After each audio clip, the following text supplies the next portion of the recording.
Hi, hallo, baie welkom. Dankie. Baie dankie dat jy met my praat vandag. Thank you so much for talking to me. Ja, ek kan Afrikaans verstaan en Fantastic. ek kan Afrikaans praat ook. First of all, thank you so much for writing your book, A Woman Makes a Plan. I had the privilege of reading it, and I've just found it so inspirational. And what I like most about it is that it's so straightforward and honest and practical. And I hope that many women in South Africa read it. I know it will be launched here in June. Yes. I know a lot of people can't wait for that already. And I think because I'm a dietitian, for me it was especially meaningful. So thank you for that. Well, there's quite a bit about being a dietitian in my book too, yes, especially the wellness area. Yes. So you're definitely such a role model, which actually leads me straight into one of my first questions. So I asked the dietitian community to send in some of the questions. So as a role model to so many dietitians, young and old, please share why you think dietetics is still a valuable profession. Well, I think we're the only experts in nutrition, and there's so much nonsense out there. And the thing is, we stick to science. So when we can say we can reduce your risk for diabetes, whereas the quacks out there, we say we can heal you. So healing sounds better than reduce the risk, but we can't say we can heal people. We can certainly reduce the risk, and it's not as catchy. Also, they're selling products that they can claim that saves them from all different diseases and all that. And we can't do that unless there's evidence to show that. So also we are scientists, so we are a little shy, and we actually don't get out there, and we don't understand why people believe nonsense. It just doesn't make sense. And we have to be more outgoing. And that's why when I had my practice, I mean, I had to keep it going in South Africa, Canada, and in America. We have to, show people we're the nutrition experts. And funny enough, on media here, you have to be a dietitian if you're going to talk nutrition. They check your credentials, so that's good. Yeah, that's great. So it's actually about that science that makes us still stand out above the rest. So you were a single mom of 3 children, juggling 2 careers. So Katie Pereira Kotze asked how you managed it all, and what would your advice to mid-career dietitians be that sometimes struggle with a work-life balance with only one career? Well, remember, I only had one career. I modeled part-time. And I wouldn't allow more than 4 days a month for modeling because it interfered with my practice. And my practice is what brought me in my steady income, and I could feed my children and pay the rent. Okay. So to me, my clients, they never knew that I had a modeling career. Sometimes they'll say, you look like the lady in the Sears catalog or in Sari magazine or whatever. And I'll say, yes, I do that sometimes. And it never came up. I never mixed the two. Because it was, my counseling was about the patient or the client. It wasn't about, oh, me, I'm fabulous. As a model now with social media, I have to do me, I'm fabulous all the time, which was awkward in the beginning. But as I say, it brings me work and it brings me speaking engagements. So I can talk about nutrition because that is what I've done all my life. So for most mothers, I earned my living as a dietitian, and modeling was very part-time. It's just because of social media, it's taken over, and I give talks around the world. But it's not only about nutrition and looking good, it's also about aging and doing the best as you age. And as you know, a good diet is the best thing for aging. And if you had to give one tip for a mother with a career and children, what would that be? Like, what would your top tip be for that mom? Well, the thing would be that you have to work hard if you are a single mother. You have to work really hard, and your children have to be independent and look after themselves pretty much, because I worked very long hours, but I did work from home. When you go out to work, then you have to have someone look after your children or get them to school and back. So you have to juggle, and dietitians are good at juggling because we are diligent and we are on time, and we can you know, we are responsible for our work and our hours. So we just have to work hard. But remember, as a dietitian, when I got divorced, no dinners out, no movies, no manicures, no haircuts. You know, you couldn't afford anything. So those are luxuries. All I knew is that I could afford a chicken once a week, but other than that, it was a vegetarian diet, and you know, brown bread was cheaper than white bread, which was good. Peanut butter was good, and cereals and milk and fruits and vegetables in season or frozen. So you know you can survive that way. But you can't envy people who are doing better than you, or are wealthier than you. I never did that, because that was not a priority. My priority was feeding my kids. So hard work and keeping it simple. Marijke Gallagher also asked a very interesting question. She asked, what has been the most fascinating change in the nutrition landscape that you've seen in all your decades in the field? You know what I did, what I was teaching and preaching in 21 when I got my first degree at Tukkies. I was the only English-speaking student in the whole department at the Universiteit van Pretoria. En ek moes en niemand het met my gepraat nie, want hulle kan nie Engels praat nie, ek kan nie Afrikaans praat nie. So ek was alleen vir 4 jaar. Science students didn't really party together. We weren't really party people anyway. So it wasn't like they were having parties without me. Just we had to study so hard. So now, of course, I go off the topic. What was the topic again? So it was the trends. Now, the trends, there were the food groups. When I was 21, the food groups are still the same. I mean, but there's a lot of fad diets now. And I mean, I don't know if gluten-free is doing well there, but man, everybody's gluten-free. And it drives me crazy because they say, now I don't eat pizza. Well, it's not like I would recommend pizza. You know? If you're eating a pizza every night, maybe you shouldn't do it, but it's not the gluten. But there's a lot of fads out there. And I would say the holistic nutritionists, you know, they're doing very well and charging a lot. And I think selling a lot of supplements. And that leads into Carla Gerrit's question. She asked... Almal is Afrikaans. Ek kan hoor, almal is Afrikaans. Carla Gerrit, ja. Ja, Gerrit. En jy, Marijke, Afrikaans girl. Carla asked for advice on how to position yourself in a world where everybody seems to be a nutrition expert. So how do we, you know, rise above the noise? We have to get on social media. The dietitians are really bad at social media. Twitter, Facebook, Instagram, and now I'm on TikTok, but that's not about dietitians anyway. I do it, and I send out food ideas and all that. But then, of course, even when I say, eat your fruits and vegetables, and they say, oh no, they're poisonous because they've got, you know, pesticides on them. And I'm saying, I can't even talk to you, you're an idiot. You know, but I don't say that, but that's what I'm thinking. But you need to get out sound nutrition, and you need to get onto the media, because the crazies are getting on the media too.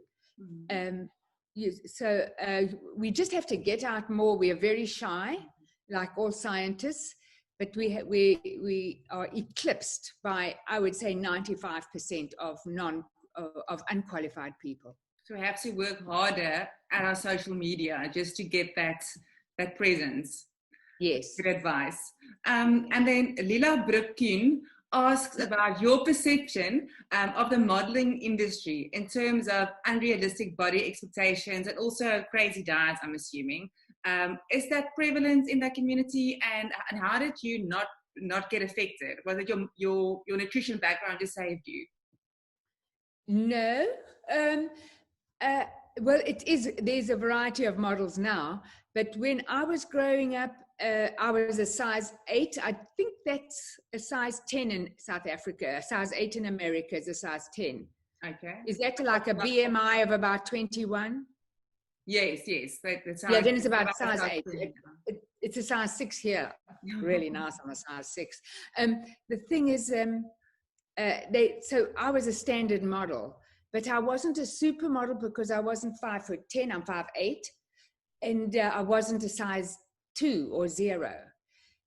these girls were usually naturally lean. When I had my practices, models didn't have more eating disorders than other teenagers or women.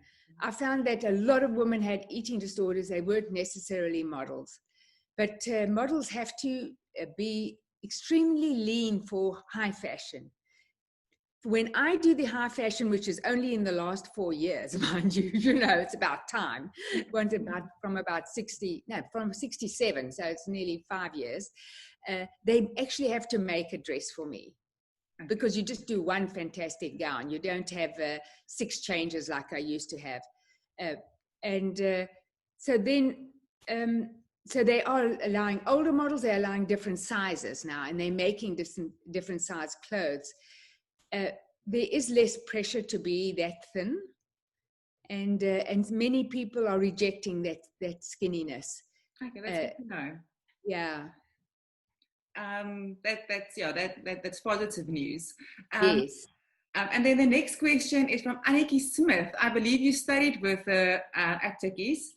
And she asked for good tips on selling ourselves as dietitians. I know you gave a very good tip already, being on social media, but I also know that you started up nutrition entrepreneurship meetings, and you contacted doctors and sent out letters. What are some of those tips that you can give us? Well, I think that more dietitians need to be in private practice. But I've said in my book that I would go and see 100 doctors. Well, in South Africa, the doctors will send patients to you because they really believe in nutrition. In America and Canada, it's not covered by insurance. Everything has to be covered by insurance. Mm-hmm. And so a pill is a reducing pill is covered. So doctors are not happy to send patients to you. And I would contact about 100 patients here, and about 4 would send I'd contact 100 doctors, and 4 would send patients to me. But once they saw the results, then they would send a lot more. All right. But it takes a while. Yeah. When it, and I don't think dietitians are ready for that kind of rejection, going into a doctor's office and being ignored. So you just have to accept that. Huh? Yeah. And then you just go on to the next doctor, and it's even hard to get an appointment to meet with a doctor. But in South Africa, I remember, because then it was just letters. You didn't do anything. I would send letters out, and the doctors would just send patients to me, and I did very well there. And I thought it's going to be even better in Canada and America, but it isn't. It's much worse. So it's basically persistence. And then luckily, is there still consulting dietitians of Southern Africa? We're actually ATSA now, so I think that changed. There's now there was always ATSA ATSA was there, I think, when I left 30 years ago, but I had my own group. We started the Consulting Dietitians of Southern Africa. I don't think they exist anymore. Okay, because that's what I did. I started it as part of ATSA so that we would meet every month, all dietitians in private practice or consulting dietitians. It was the consulting dietitians. So we could share our marketing ideas. Okay. And so when I left South Africa, I guess it didn't happen anymore because I did that. So that's then I went to Canada, and then I did it there too. And then when I left there, it also disappeared. And then when I came to America, I did it too. and then in San Francisco, and then when I left San Francisco, it disappeared. And then when I went to New York, I was there for 13 years, and I had every 6 weeks meetings with any dietitians who want to go into private practice and want to share their business ideas. And I'd have between 5 and 15 dietitians turn up. But luckily by then there was email, and you can contact people that way. It makes it easier. But then when I left, nobody continued with that. So you do need someone who's a leader. And I mean, I did it not because I can get anything out of them. It was to help them to promote the profession. Because as one dietitian who was my age, she came and she said, "What do you get out of this? I'm not coming back. They just want what we know." And I said, "No, we are meant to share what we know and share our promotion ideas and that." Well, she said, "Well, that's not for me. I thought I was going to learn something." So that's the wrong attitude. You have to be able to help your colleagues and get together regularly and make that time. Yeah, that's very good advice for us all to stand together. But I know ATSA also does more roadshows now, and they do more sharing of ideas as well. And then Rita Harmse asks, how dietitians can channel a go-getter attitude and make a huge difference in the world. I think we have to have a go-getter attitude, because we have to show people that we're the experts. And you have to contact all the media. You have to do your social media. If you do a lot of social media, the media will contact you. The major channels, TV channels, and newspapers. Just keep on doing it. You just got to keep on getting out there, giving good news. The American Dietetic Association have a daily briefing on all the research work, which I get, and I retweet it often. Okay. I'm not on Twitter, but I think I should get on Twitter. Everybody. Now, every dietitian should be on Twitter, Facebook, and do you have Instagram too? I'm Instagram, Instagram. Yeah, and share recipes. But let me tell you this, it's 5 hours a day. I do media, and it's 5 hours a day. So and maybe it's down. Sometimes when I'm traveling a lot, it's 3 hours a day, but I'm on that all the time. I'm not lucky to get all these followers. It's good to know that hard work pays off. And I read in a previous interview that when you moved to New York in your 50s, you had a goal of being the best dietitian in the world. And then due to family reasons, you ended up moving to LA, where you are now. But I'm just curious to know, what's in your mind did the best dietitian in the world look like back then? Well, the thing is, I'd been, as I say, the representative of the consulting dietitians of Southern Africa. Then in Canada, I was president of the consulting dietitians of Canada. I really got to the top of my profession. So I come to America, and within a few years, I'm the chair of the nutrition entrepreneurs. I'm barely here, and I'm already on the committee, And then because I have opinions, and I share my business ideas. And then when in 2006, I got the award, the Outstanding Award for Outstanding Nutrition Entrepreneur. I mean, I wasn't even American, and I got the American award. So the thing is, I never stopped working for dietitians, and I hashtag dietitians are nutrition experts in my tweets, and refer them to dietitians all the time. But the thing is, we really need to just keep on getting out there, and I'm very enthusiastic about healthy eating, because it's the only way I stay in good health. Because when in my 30s, I gained 65 pounds. It was delicious. I ate everything in sight, boerewors, pap. Love boerewors and pap. I miss that. And good thing I don't have so much around here. Biltong, rye flakes. I had a lot of that. And then also ice cream and chocolate and all that. So then that's how you gain 65 pounds. So then when, of course, your cholesterol goes up and your knees and your back hurts, and then you either go on medication or you start eating better. And I did that. So now I've kept my weight off for 30 years, but I have to eat carefully every day. I plan that I don't have junk food around, because then, there's an empty barrel here, and I can just take in junk food and chocolate and ice cream without any stopping. People are amazed how much I can eat. So that's why I don't have it around. So we have to control ourselves, and then we have to share that with people, that healthy eating will keep you in better health, especially now with the virus. People with underlying factors, which are nutrition related, all of them, they are the ones that are suffering the most. No, I agree. It's sad to see, but it's also nice to see where we can play a role. Yeah. And so my following question is just about how dietitians can contribute to public health and to community work. Your son Kimball does such great work with Big Green, and he plants learning gardens in schools, in underserved places. And in South Africa, we also, we're struggling with malnutrition and food insecurity. And a lot of dietitians want to give back. So with your experience in charity, what would your advice be to dietitians? How can we give back, but without necessarily, being full-time involved in public health? Well, first of all, dietitians aren't wealthy, so it's not like you can pay for it for a charity. The thing is, and you don't know where the money goes to anyway. So what they could do is they could have gardens in a school near them. They only have to go in once a week. They first of all have to learn how to plant seeds, and then help the children. Just ask a school if you can volunteer to help the children grow their own fruits and vegetables. That's such a good start. And maybe just do 1 hour class a week with them.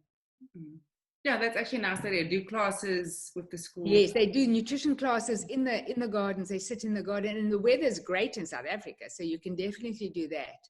Maye, thank you so much for your time. I really enjoyed this. You're really inspirational, and you have such good energy. Thank you so much. Thank you. Bye. Bye.